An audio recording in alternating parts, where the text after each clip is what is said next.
जिग्नेश जी, यदि Sonia Gandhi, Rahul Gandhi national Herald case में यदि दोषी नहीं है तो दोषी नहीं ही है तो कांग्रेस पार्टी के जो कार्यकर्ता हैं ईडी कार्यालय के समक्ष धरना देना क्यों पड़ रहा है, उनका आंदोलन करना क्यों पड़ रहा है? क्योंकि फर्जी चार्जशीट किया है, फर्जी मुझ पर मुकदमा हो, मुझ पर फर्जी एफआईआर हो, फर्जी तरीके से चार्जशीट किया जाए तो मेरे परिवार के लोग, मेरे समर्थक, मेरी पार्टी के लोग मुद्दा उठाएंगे, सड़क पर उतरेंगे, इंकलाब करेंगे। वो हमारा कर्तव्य है। मैं चाहता हूं दूध का दूध और पानी का पानी हूं। इनका ये कहना है। बेसिकली आपके सभी दर्शकों को मामला क्या है ब्रीफली शॉर्ट में समझाना चाहूंगा। स्वतंत्रता के आंदोलन के दौरान भारत की जनता में एक जन चेतना पैदा हो अंग्रेजों को खदेड़ने की, उस मकसद के लिए अखबार चाहिए। उसी मकसद से एजीएल नाम की कंपनी का निर्माण हुआ।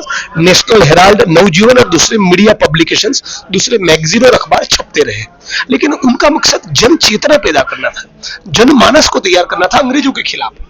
कमाई करना नहीं, मुनाफा नहीं। चूंकि मुनाफा करना मकसद नहीं था तो ठीक से व्यापार वाणिज्य नहीं कर पाए, तो उनकी परिस्थिति दिन प्रतिदिन खराब होती रही, खस्ता होती गई। तो समय पर कांग्रेस पार्टी ने अलग अलग वक्त पे अलग अलग धनराशि उनको प्रोवाइड की, लोन दी। अब तक 90 करोड़ दिए एजीएल कंपनी से। कांग्रेस पार्टी ने, राहुल गांधी ने, सोनिया जी ने 90 करोड़ लिए नहीं, दिए हैं, सपोर्ट किया है। तो जो स्वतंत्रता के आंदोलन की जो धरोहर है, जो विरासत है, क्या आप चाहते हैं कि उसको मरने दिया जाए? उसको तो सपोर्ट करना चाहिए ना, वो सस्टेन कर जाए, वो सरवाइव कर जाए, यही हमारा मकसद होना चाहिए। उसी मकसद से हम लोगों ने उसके ज्यादातर शेयर यंग इंडिया नाम की एंटिटी बनाकर ट्रांसफर करवाए। प्रॉपर्टी की खरीद बिक्री नहीं हुई। आज भी एजीएल के फंक्शनिंग अपने तरीके से चलते हैं। वो एक स्वतंत्र बॉडी है, उनके खुद के पब्लिकेशन है, उनकी खुद की संपत्ति है, उनकी खुद की आय है, वो अपने तरीके से सैलरी करते हैं। उसमें कांग्रेस पार्टी का कुछ लेना देना नहीं। इस मामले का ईडी के पास कोई एविडेंस नहीं, फिर भी चार्जशीट कर दिया। और अडानी वगैरह बड़े बड़े पूंजीपति बड़े बड़े कांड करते, इनके खिलाफ कुछ नहीं। इसीलिए मैंने प्रेस कॉन्फ्रेंस में जो कहा वो वाक्य दोबारा कहूंगा कि ईडी तो कब चढ़ेगी अडानी के घर की सीढ़ी? ऐसे किसी बड़े पूंजीपति के पास तो जाओ, तब पता चलेगा।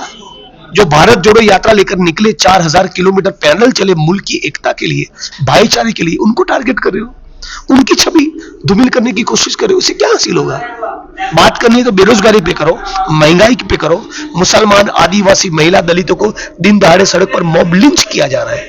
व्यापारियों को जीवन जीना मुश्किल है। स्मॉल और मीडियम स्केल की इंडस्ट्रीज बंद हो रहे हैं। गुजरात के 40,000 लोग डंकी मारकर मैक्सिको की बॉर्डर पर मरने के लिए मजबूर है क्योंकि वहां रोजगार नहीं। इन सारे मुद्दे से ध्यान हटाने के लिए ईडी, सीबीआई और इनकम टैक्स को बीच में लेकर आते हैं मोदी जी। झारखंड में और रांची में कांग्रेस के बड़े बड़े लीडर भी हैं, तो जिग्नेश जी को रांची में आके कॉन्फ्रेंस करने का आवश्यकता क्यों पड़ रही है? झारखंड के नेता गुजरात जाएंगे, गुजरात के नेता झारखंड आएंगे, त्रिवेंद्रम कोची के नेता तमिलनाडु जाएंगे, तमिलनाडु के नेता बिहार जाएंगे। पूरे कांग्रेस पार्टी ने 60 से ज्यादा तहसील, जिले और शहरों में इस प्रकार से प्रेस कॉन्फ्रेंसेस का आयोजन किया है। क्या होता है कि झारखंड, मैं गुजरात में हूं, अब बार बार मुझे कवर करते हैं तो उसमें नॉवेल्टी नहीं होती।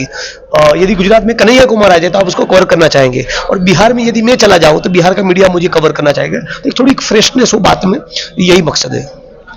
कांग्रेस पार्टी लगातार बीजेपी पे ये आरोप लगाती है कि संविधान खतरे पे है, और अभी झारखंड के जो मंत्री हैं, आपकी गठबंधन सरकार है, हफीजुल हसन जी, उनका जो आया है कि संविधान से ऊपर जो है वो शरीयत है, इस पे क्या? देखिए, मैं मानता हूं कि संविधान ही सर्वोपरि है। हर एक व्यक्ति को संविधान को सम्मान करना चाहिए। आपकी निजी राय क्या है? आपकी हिंदू धर्म में, ईसाई धर्म में, बुद्धिज्म में, इस्लाम में, जैनिज्म में, जहां पर व्यक्तिगत आस्था है वो बनी रहे, नो प्रॉब्लम। भारत का संविधान ही उस बात की इजाजत देता है, लेकिन संविधान के ऊपर मेरे लिए कोई नहीं है। जैसे आप कह रहे हैं कि ईडी कब चढ़ेगी अडानी की सीढ़ी, झारखंड में कुछ दिनों पहले अडानी जी आए थे, हेमंत सोरेन जी से मुलाकात हुई, मुख्यमंत्री जी से, तो इस पे और नहीं, आपसे भी मुलाकात करें ना, कोई प्रॉब्लम नहीं। मुझसे भी करे, इनसे भी करे मुलाकात। कारोबार जो करे वो कानून और संविधान के दायरे में रहकर करे। कारोबार ऐसा करे कि उन्हीं की केवल मोनोपोली न हो। मान के चलिए कोई 10,000 करोड़ का प्रोजेक्ट है, आप एक भारतीय के तौर पे ऐसा चाहेंगे कि एक ही व्यक्ति को मिले या 100 करोड़ वाली 100 कंपनियों को मिले? संसाधन, संपत्ति, धन दौलत, उसका तो बंटवारा होना चाहिए ना। चंद हाथों में उसका एक्यूमुलेशन हो, एकत्रीकरण हो, वो तो हमारा संविधान नहीं कहता है। ये उनसे दिक्कत है। झारखंड के जो बीजेपी के सांसद हैं वो न्यायालय को लेकर टिप्पणी किए हैं, तो इसको कैसे देखें? न्यायालय को, सुप्रीम कोर्ट को यह कहना चाहिए कि आपने जो कहा, किस आधार पर कहा, वो सुप्रीम कोर्ट के डायस पर आकर कहिए। सुप्रीम कोर्ट को नोटिस निकालकर उनको बुलाना चाहिए कि करो भाई, दूध का दूध और पानी का पानी करो। आपने जो कहा किस आधार पर कहा बताओ, सुप्रीम कोर्ट को कहना चाहिए।